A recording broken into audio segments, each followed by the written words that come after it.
পরে ছোট বোন শিরিনের আমন্ত্রণে তার বাসায় এসেছিলাম এবং বেশ ভালো একটা সময় কাটালাম। যে আমরা আসলে অনেক ব্যস্ত থাকি, অনেক যান্ত্রিক আমাদের জীবন। তো ওর বাসায় অনেক মজার মজার খাবার খেলাম, ওর রান্না করা। চা খেলাম ২ বার, তারপর ওর বাসার ছাদে এলাম। এই যে দেখেন ছাদটা ঘুরে দেখাচ্ছি।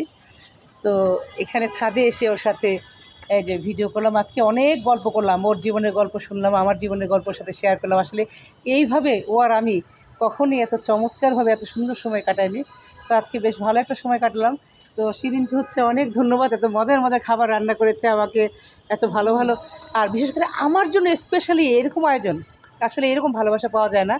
আর বহুদিন পরে এরকম একটা ভালোবাসার সন্ধান পেলাম যে শুধুমাত্র আমার জন্য আমাকে ভালোবেসে পুরো টেবিল সে ভরিয়ে ফেলেছে। আমি বুঝলাম না ১-১.৫ ঘন্টায় এতগুলো আইটেম সে কীভাবে রান্না করলো। আর প্রত্যেকটা আইটেমে এত মজা ছিল। সে ভিডিও তো আছে, সেগুলো আপনারা দেখেছেন হয়তো।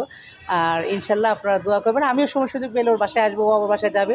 আর ও আমার ছোট বোন না, আমার আপন বোন না, কিন্তু আপন বোনের চেয়ে অনেক সময় অনেক বেশি হয়ে যায়। আমার এলাকার মেয়ে, শরীয়তপুরের মেয়ে, শরীয়তপুরের বোন, কিন্তু আমার আপন বোনের চেয়েও বেশি। ওরে আমি আমার নিজের ছোট বোনের মতোই মনে করি।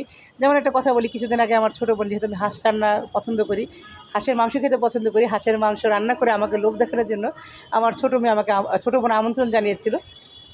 ব্যস্ততার কারণে যেতে পারিনি। অথচ আজকে শিরিন খালি একবার ফোন করে বলল, আমি উড়ে চলে এসেছি। তার মানে আমি শিরিনকে কতটা ভালোবাসি। তার মানে এই না যে আমার বোনকে আমি ভালোবাসি না, আমার বোনকেও ভালোবাসি। ব্যস্ততার কারণে যেতে পারিনি, কিন্তু শিরিনকে সে আমাকে ফোন করেছে, আমি তার কথা রেখেছি, শত ব্যস্ততার মধ্যে এসেছি। I also love you. সবাই দোয়া করবেন আমার বোনের জন্য এবং আমার জন্য দোয়া করবেন। ইনশাল্লাহ আমাদের এই ভালোবাসা, আমাদের বন্ধুত্ব যেন সারা জীবন অটুট থাকে।